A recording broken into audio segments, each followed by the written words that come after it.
Ironically enough, the only spot is the corner of the bar closest to the street. So we go in there, and I didn't feel like drinking, you know.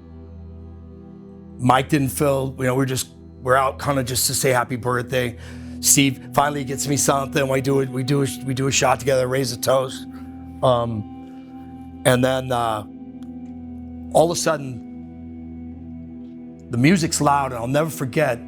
Slim Shady was playing, and it's super loud. And this is a palapa club. There's no glass. It's just a fence, thick metal fence, and a palapa. You can step out and be in the rain, and there's like corrugated metal, you know, and then there's a dance floor over here. But it's in like a cement horseshoe, so you're kind of stuck in this situation. So all of a sudden, we had no idea, but we're sitting spitting distance from this white van. All of a sudden, horns start honking, and it draws our attention out towards the street. I got a perfect view, and I'm watching in the street, and I hear some yelling. I don't know what they were saying, some Allah Akbar stuff, whatever. And I'm staring across the street at Patty's Pub. I got a perfect view of it. Boom!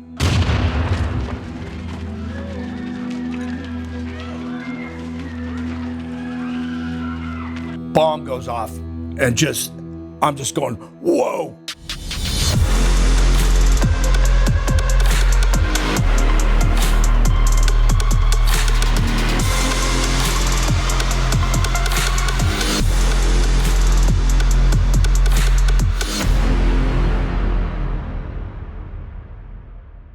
We got Crabby all the way from OC. Crabby, thank you for coming through, man. Got you, my man. Yeah, no, I appreciate it. And Crabby, you have a remarkable story, and it's such a big story that we have to start where it all began, and that was in Newport Beach, California, probably the most gorgeous coastline of Cali.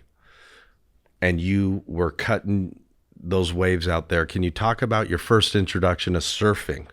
First introduction to surfing? It was actually in Huntington Beach. And it was 1970, and I started surfing not because I wanted to surf, because I saw the surfers had the hot girls. And so, I saw these guys, I thought they were like rock stars, you know? And so I had my mom get me a surfboard, and I started to, during this time, in 1970, I was living in Fountain Valley. And so I used to have to either hitch a ride or, you know, get a neighbor or a friend to take me down. My mom dropped me off. So however I could, I would be up at 5 o'clock in the morning, whatever. I'd get up at early, and I'd be just out there just learning. And when I started, I didn't really like it, you know, because it scared me. The ocean is a scary place. And that particular part, there's a place called Brooker Street, and there's a river out there, and the waves are really hollow and really powerful. And so it's not a soft wave like a trestles wave. So as I learned that was like a home ground for me to learn to surf Hawaii, Nicaragua, and places like that later. You know, a lot of people might not be familiar with the SoCal surf scene, but it became a very territorial place, right? People would fight for waves. If you weren't a local and from there and had any credibility, you could get your ass kicked for hanging out there. Yeah, you always have to show respect in surfing. And I travel around the world, so, you know, it's the name of the game is respect. And if you don't show respect, you're going to get your ass kicked. I got hammered a couple of times. But as you get better and you're seen more, people start to accept you as in any situation. I don't care if I'm in Rosarito, Mexico, or Nicaragua. You surf the same break a couple of times, and people start to see what you do. You're respectful, and you gain, you know, you get your wings that way. I mean, there's a sticker and a t-shirt that's going around Newport that says surfing ruined my life. And it's such a magical life.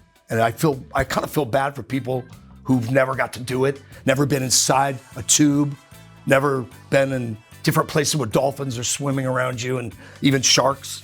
And every different place, it's almost like going to a different golf course. Every wave is different. Every place on earth is different. So there's just such a magic to that, you know?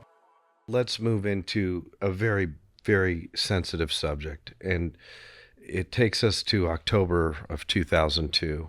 You're on a surf trip in Bali. You're with your best buddy, Steve Webster, Webby. And Webby and Crabby you guys were road dogs, man. You guys surfed the world together. He was your band manager for your very successful punk band, El Centro. And you find yourself on this cool Balinese, Indonesian surf trip, right?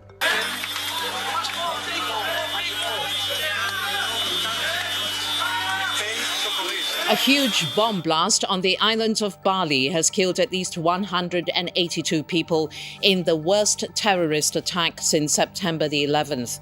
Many Australians are feared to be among the dead and among the scores of people very seriously injured. Well, this is a unique time for me. When I went on this trip, I've never been on a trip where I had people asking me not to go. I travel around the world. I never had nobody going, I got a bad feeling about this. And I had a bad feeling. And I've lived my life with, I don't want to say some kind of psychic, but it's helped me survive almost premonition kind of stuff. And I really had a weird feeling. And then my roommate, my best friend at the time, John, he said that there was a threat of an imminent attack. The month-long trip was 2 weeks on a boat on the Pelagic, which was the cat's meow boat to be on, was with a bunch of Aussies and Hawaiian guys. And we surfed these beautiful islands. I was sitting on the front of the boat and triple rainbows. And the whole time I just had this impending feeling of doom. There's actually a video somewhere my friend sent me because I kept saying, I got a feeling something's happening. And he's like videotaping me. He goes, well, here we are, Crabby, 2 weeks in and nobody's been killed by Al-Qaeda or something weird like that. I was like, it was weird. I look back and go, whoa, that was really weird. So it was funny because when I left on the trip, I went with 2 other guys and Webster said he might show up because it was his birthday. And he was having a little bit of issues at home and he wanted to get away, but he's like, hey, I got a new baby. I got the wife. I can't do it.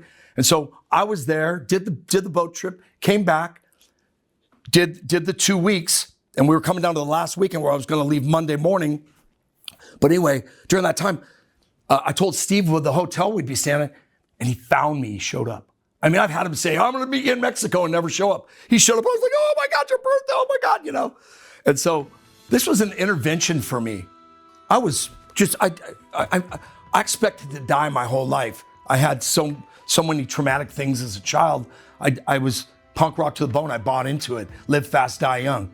This was like an intervention for me. So Steve shows up and, I cleaned up. I went from 225 to 190, 184. I was a monster. I was surfing 6 hours a day, eating fish. And then Steve kept haranguing me to call home. And I'm really weird. I got away from my girl. He kept going, you got to call your lady. I called her. And she goes, she was out of breath. I go, what's going on? She goes, I'm moving out. I was like, what? I go over here, you're moving? She goes, by the way, your cat died. I'm like, oh my God, I'm stuck on the other side of the earth. Trying to kick dope. And I'm like, and I slipped back into the dark side and I went back out, started just doing what I would do before, I mean, there was times when I'd drink a bottle of cough medicine just to get hot. It was horrible. And so we were all going back out into the clubs in Bali. And fast forward, I think it was the night before we were attacked. I was at a club across the street talking to this young lady and Steve and my other friends were sitting on the bar out of earshot. This guy comes up, spits in my face and goes, fuck you, fuck America, fuck George Bush. He goes, I have family in Iraq and Afghanistan. Why do you want to kill Saddam Hussein? And I went, I'm not political. I don't like any government. I don't know anything about what he's talking about. This guy just spit in my face, scared the crap out of me. And he's like, oh, you're crazy. And then one of my other buddies goes, I'm gonna go. He was kind of he goes, I'm gonna go out and find him and see. And then he comes back and goes, oh, said he was kidding. He was joking. And so I was like, my gut was like, I go, man, that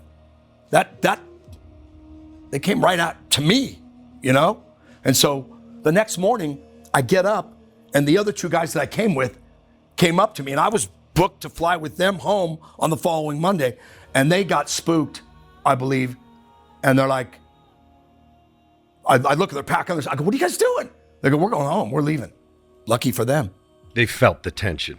Yeah. They left. And so I said to Steve, I go, Steve, I want to go home too. I'm done. I don't want to party. I don't want to do anything. I want to go home. You know, I'm going to go home to nothing already. And he's all, no way. He goes, I came all the way here. If anything, you're staying longer. He was like my mentor, like my dad. He goes, you ain't going nowhere. I go, fuck guys, I can't go, you know?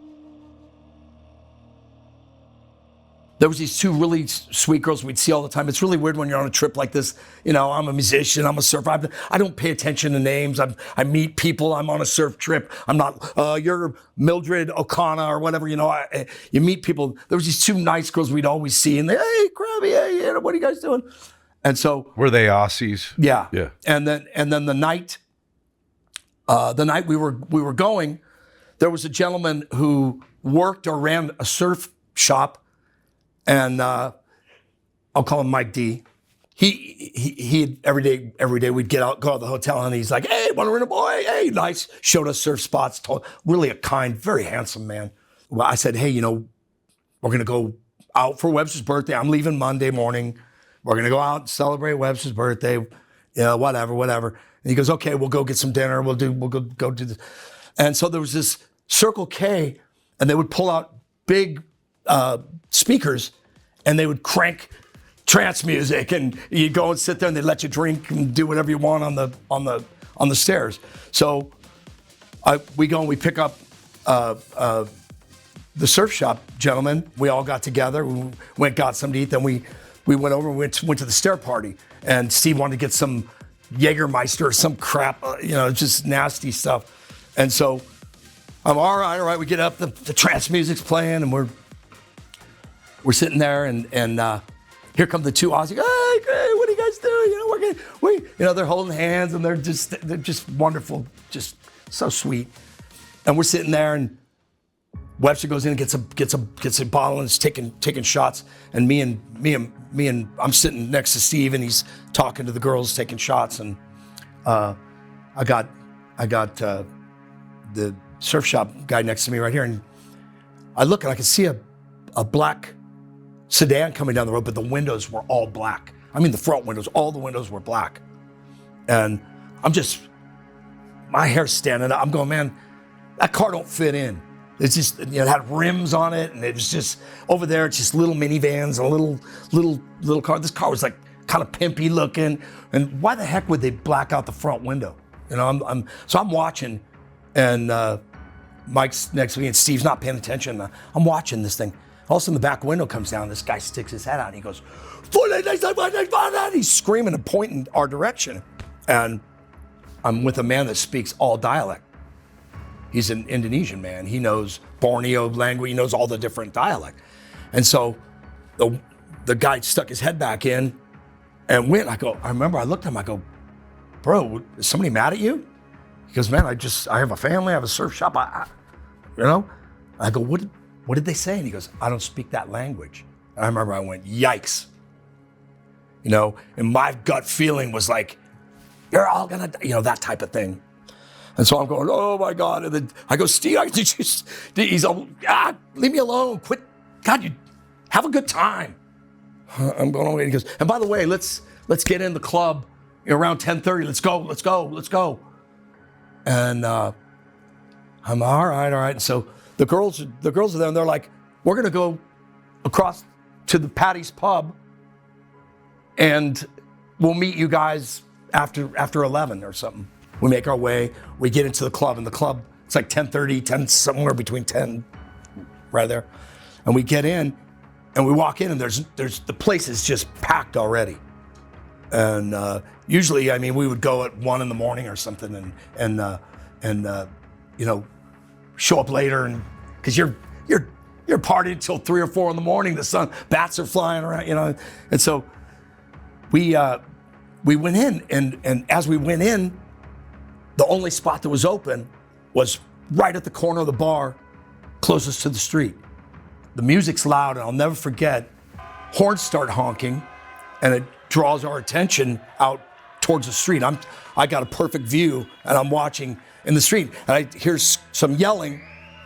I don't know what they were saying, some Allah Akbar stuff, whatever.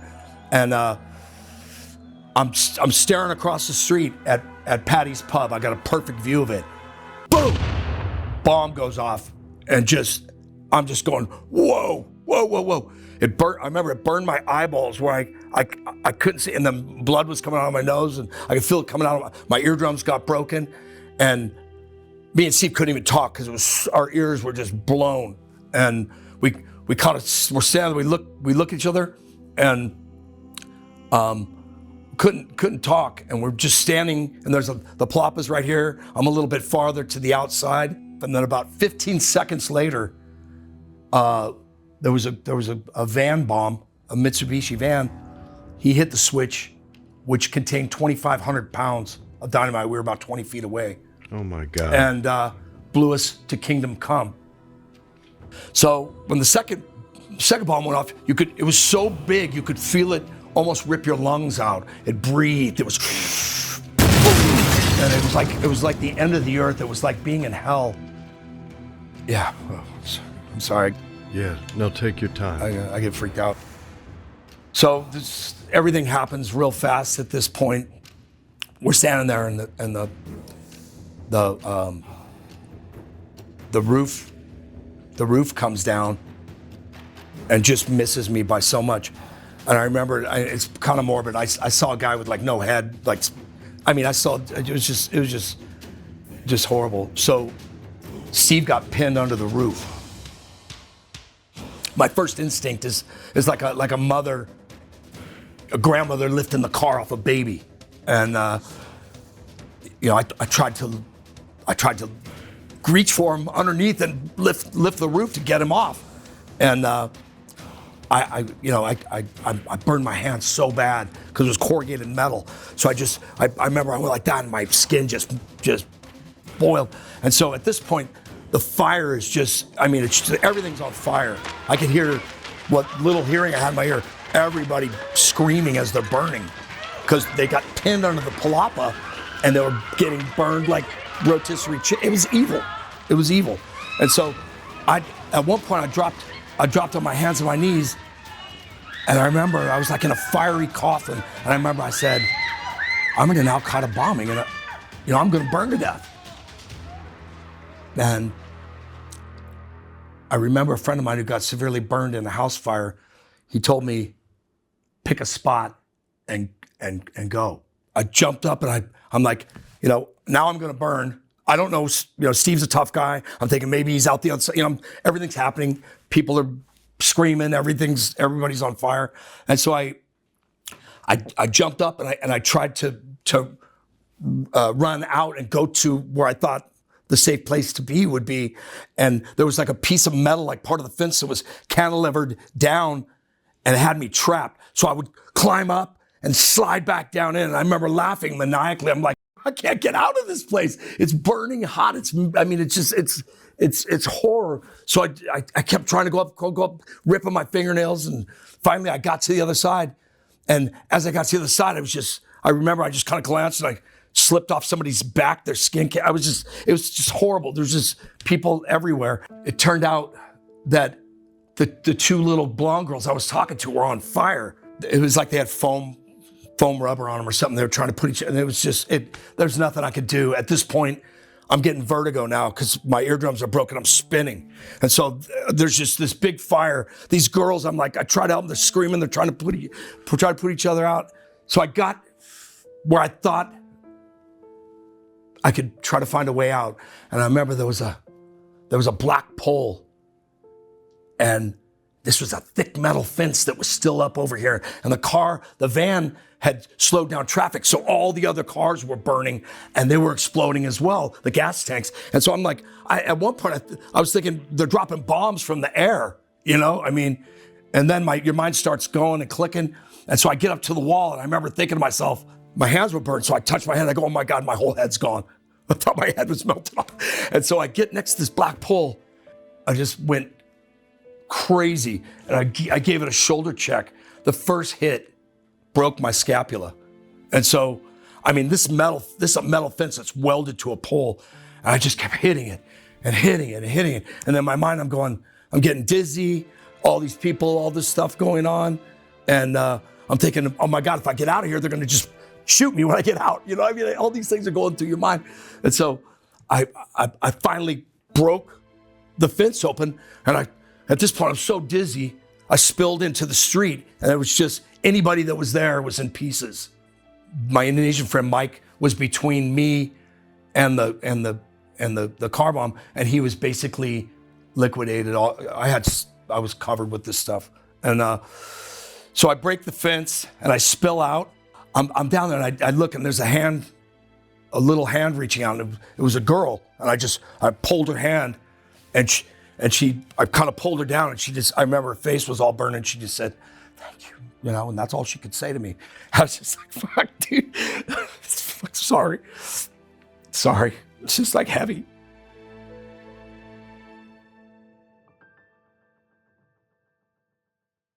So I started to get to my feet, and I remember trying to get up, and my back was going, and what it was a broken scapula from hitting the fence. And so I'm spinning, and I can only walk a few steps, and everything's just melted. Imagine being the drunkest you could ever be times 100. And I just kept smashing my head off the cement because I didn't know what was up or down. And then I tried to catch myself, and my back was broken, so I couldn't hold my weight up. And I kept smashing, and I cracking all my teeth. And I just kept hitting my head over and over again. I finally got up, and I'm going a little ways forward, and I see there's a guy laying in a fetal position, and like a white shirt, and he reached up, and so I go, I'm gonna try to drag him away from the flames and get him away from everything. And I went to pull him up like this, and he was just completely disemboweled. It was like the blood was black; it wasn't even red. And so I just, he died right there. And I just said, "Mate, I can't help you." Because he said to me, he goes, "Mate, you got to help me." So I got back up, and I'm just still crashing my head, and I get going. And these two little kids, Indonesian kids, and they weren't little. They're small guys, but they're probably in their 20s or something. They're laughing at me. They were like probably lying in wait, knew that this was going to happen, and wanted to see the destruction. And so I'm just dizzy. I'm walking by these guys. This kid's laughing at me, so I just elbowed him in the temple. I remember thinking to myself, "You little bastard, what a son of a gun, And so I went as far as I could, and I just collapsed on the ground because I was spinning so hard and overwhelmed. I'm laying there, and I remember looking up in the moon or the light. I could just see the blisters. What wasn't gone was just blisters. And I'm going, oh my God, my head's gone. My friend's in there. What just happened? And then all of a sudden, this guy comes from nowhere, big guy. I'm 230 pounds. This guy was, I am now, but I wasn't then. But I'm still a heavy guy. It's hard to lift me. This guy was probably 6'5", 280, like just this big guy with a white hat. He comes and he's talking to me, and he's like, he kept calling me soldier, and I could only hear a little in this ear. And he's going, "Soldier, what's your name? What's your name?" Blah, blah, blah. And he goes, "What?" I remember he goes, "What happened?" I go, "They just blew everybody up with suicide bombs. They just blew us up." And he goes, "No, that's not possible." He goes, "That was a propane explosion." And I said, "No, those cowards just killed everybody." And he picked me up, and he carried me into a taxi. And he goes, "We got to get you to the doctor." At this point, I'm just puking just because I got vertigo and my ears are bleeding. And I'm going, my God, my head's gone. I'm dead. My friend, where is he? What's going on? What just happened? And he tries to take me to a hospital and around the corner. And we get to this hospital, which is blocks away, and all the windows are blown out of that. And they wouldn't take me in. They already had, I don't know what the deal. He even asked, "Are you American?" And the guy goes, "Yeah." And "Sorry, we can't take you." So he ended up taking me to some hotel somewhere. And it was crazy because he takes me to this hotel and picks me up and drags me and puts me in this room. And I'm laying there and basically just bleeding out everywhere. And I reached down the back of my pants, and I was bleeding out of my rear end. I remember my stepdad was a paramedic. He goes, if you're bleeding out of there and here you're a goner. And I'm going, oh my God, I'm bleeding out.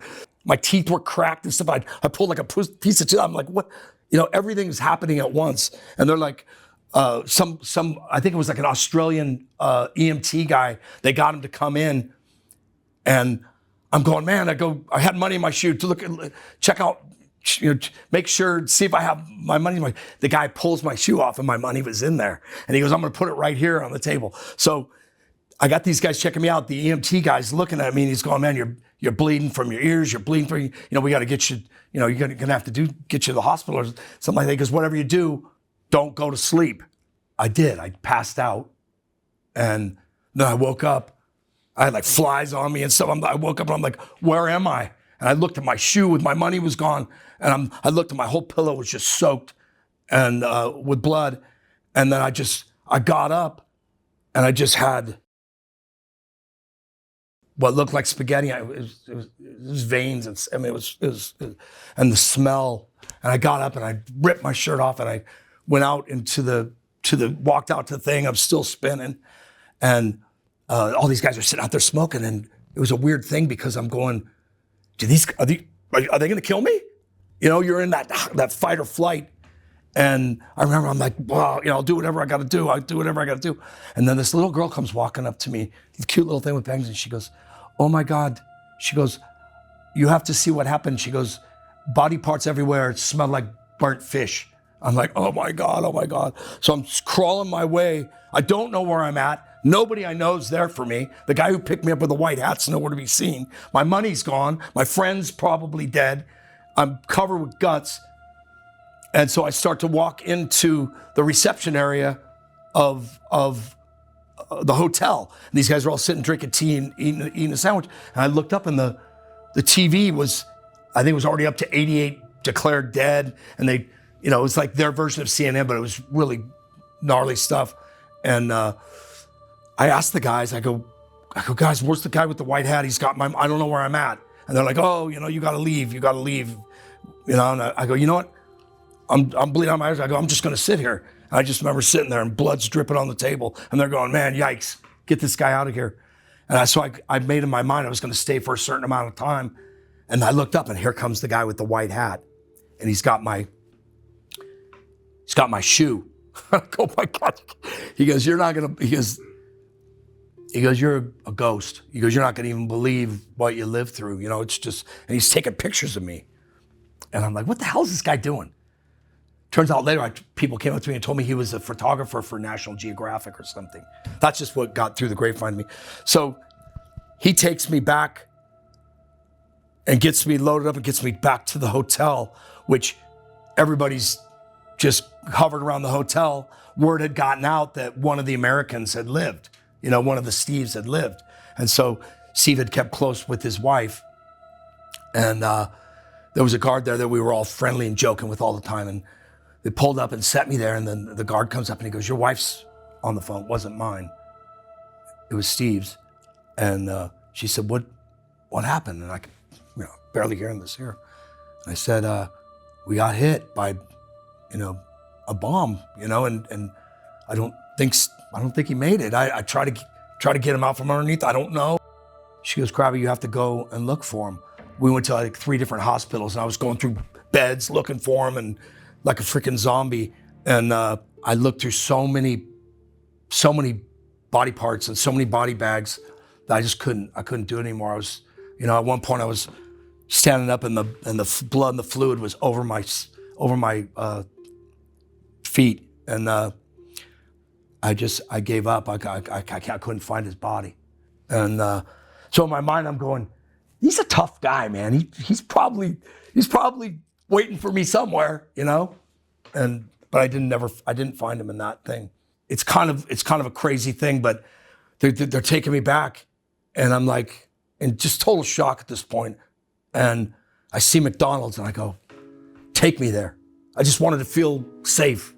I mean, not like I wanted to eat, but they took me there and I ordered some food and I sat down. I couldn't, and then there's that TV again over my head, showing all the stuff.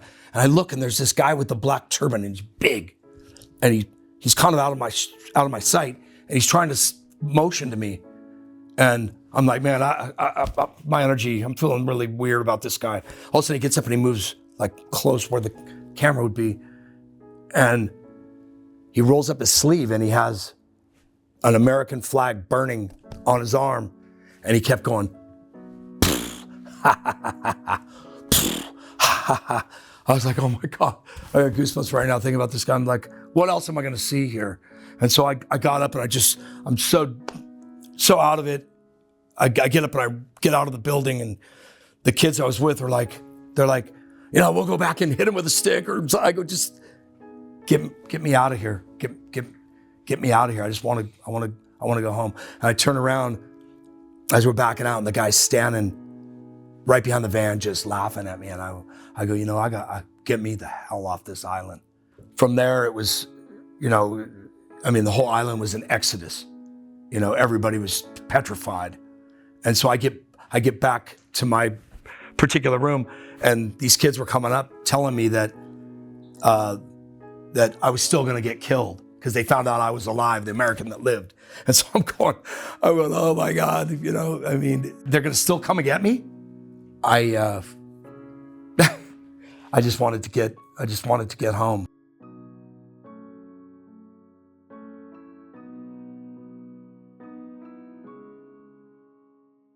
The evilness is so wicked that these guys, this coordinated terrorist group in Indonesia actually produced flyers in English that said explosion party days before this event, this planned attack. And it had DJs listed on it. And you can't describe the wickedness. It's beyond evil. It's sadistic, and it's absolutely disgusting, man. Well, some things you just can't unsee. Like I said, for me, this is really hard. It's like walking back through hell, and I miss my friend, he was like my mentor, my dad. He was like everything to me. And, so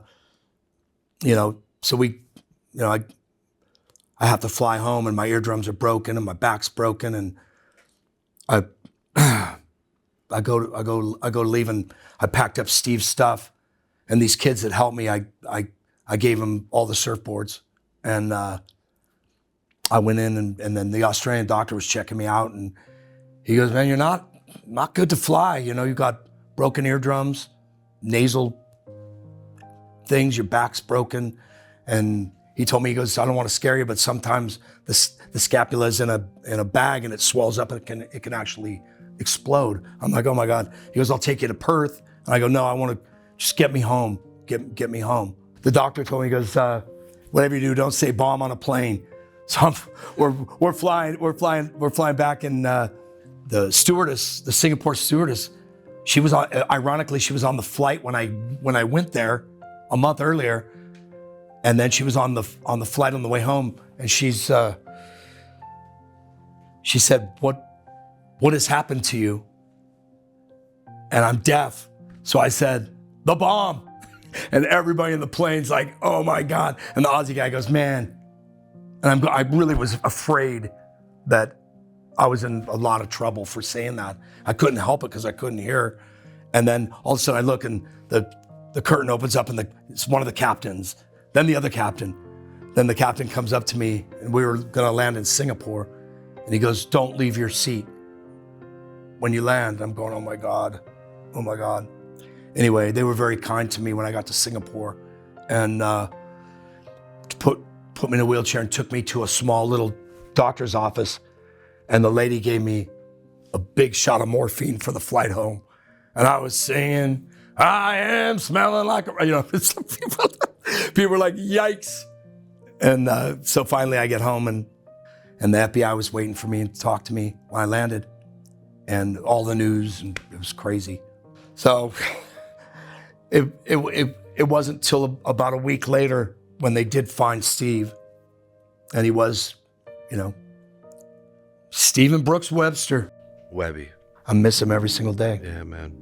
Obviously, the FBI was running a huge investigation, but were they trying to get a description on the van and that kind of thing? They were digging into the little nuances of what actually occurred, and you were one of the only living witnesses that actually saw the terrorist van and the detonation. Yeah, I gave him outlines of what the guys look like, and the funny thing about these guys were all like smiley. It's really, really, really kind of a strange thing. They're all happy about it. Like the night when those guys came up to me and stuff, they're all, I was like, this is weird. There's so much anger, but what are they smiling about? So I explained to them what I saw and what was said to me. Obviously, I was contacted on and off a lot. I had them calling me quite a bit, asking if people had family members that were missing, asking if I recognized this person from a tattoo or whatever. And a lot, 202 people, that's a lot of.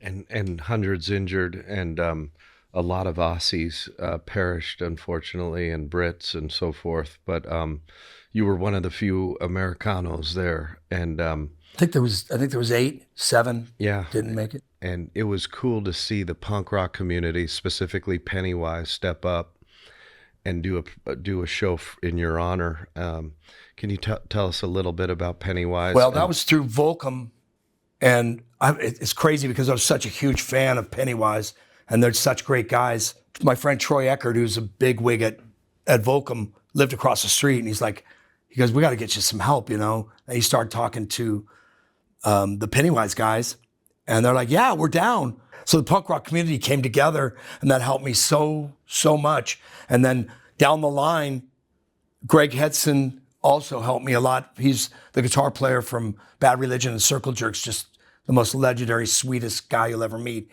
He helped produce my music. Jim came down. I woke up in the middle of the night, and I wrote this song called We Don't Belong, about us being in the Iraq War. And I called him and I go, I wrote this song. I go, you got to come down and sing it. And he did. The punk rock community came together so much. It was such a neat thing. I remember when I first came home, I was blown up and I was laying in bed, and then Noodles from the Offspring showed up at my bedside. And I was like, I'll never forget that. I was like, I don't really know these guys. We crossed paths, and they showed up, and it's the old saying I say, your darkest hour will shine a light on your true friends. You've dealt with so much physical trauma, but the mental trauma of seeing the bodies burnt in place, the limbs, the destruction. How have you managed and coped with all the PTSD that you have? I'll tell you one thing right now, and I'm glad you brought this up. I was talking to this ex-Navy SEAL who would just sit and talk to me twice a week. And I don't know how much that helps. It does. I believe you're almost like a refrigerator. Imagine food inside a refrigerator. If you don't empty stuff out, it rots out. When you keep darkness inside, you need to open that refrigerator door and let it out, or you rot out. And so I would go and sit with him, and I remember he said to me, he goes, what bothered you the most? I said, the voices in the fire. And that was the thing that bugged me the most. But his deal was he was just starting to learn how to treat people like me. And then that wasn't a real job. He was like an intern.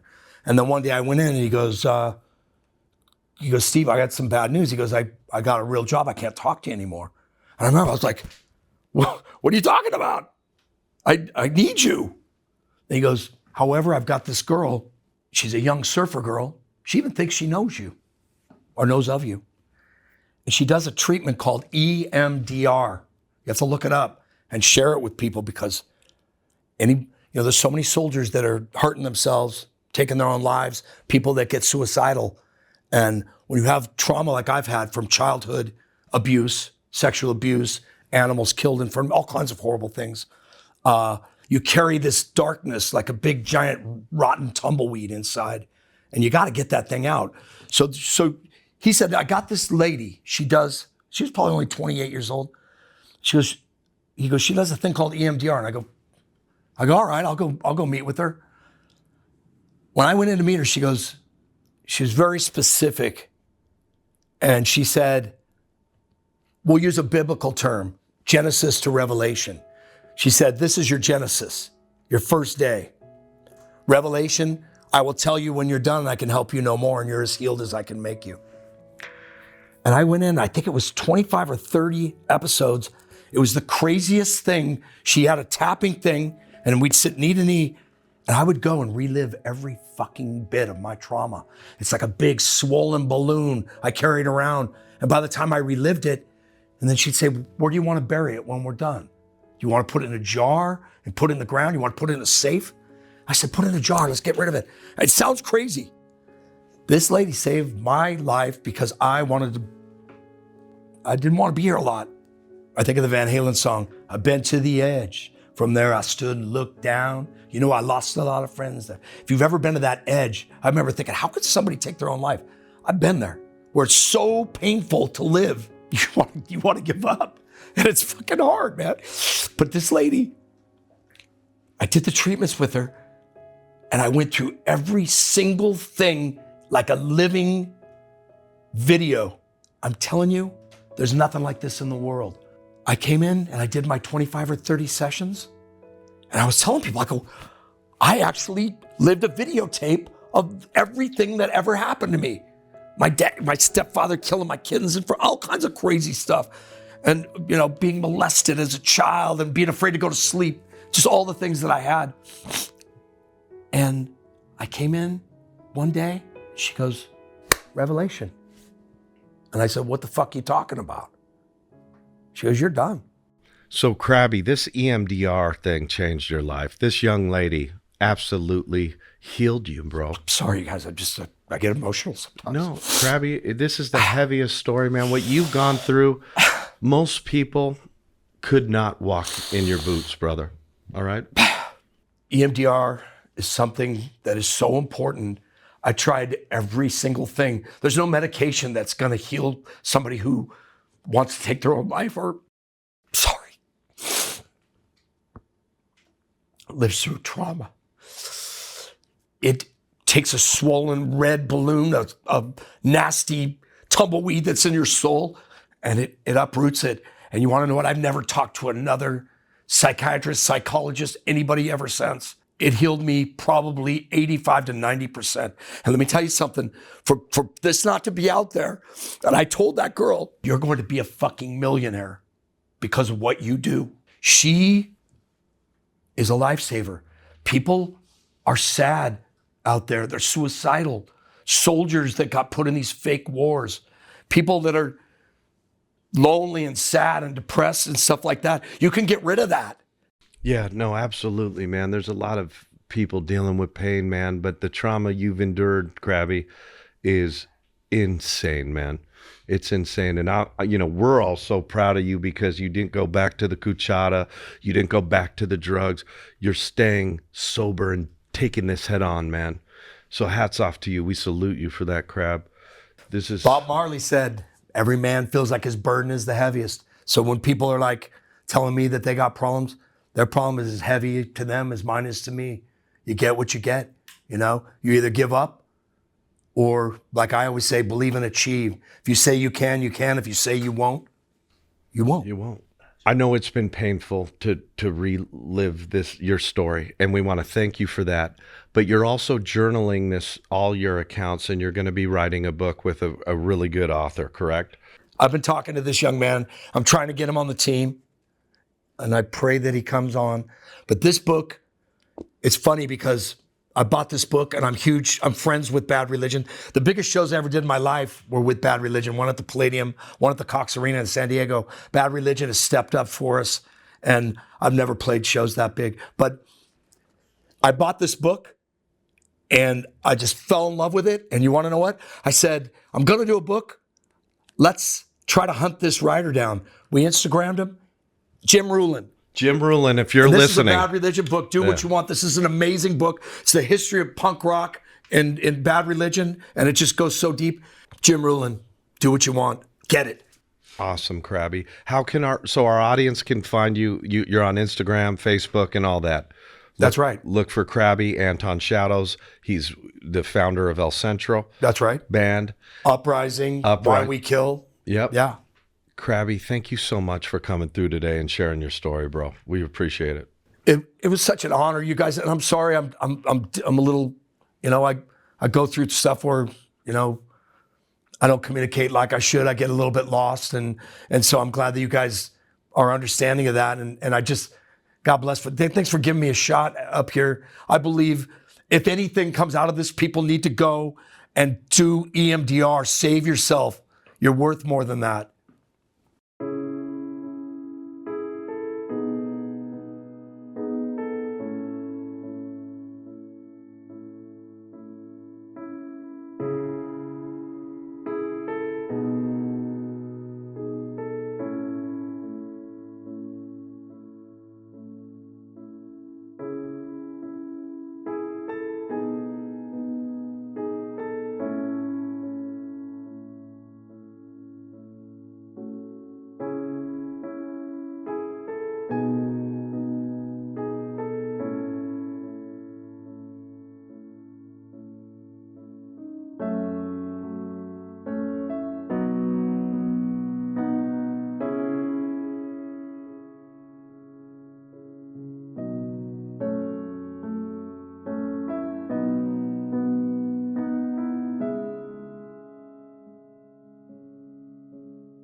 One day, everything comes to an end. You can't take it with you when you go. It's how you treat people.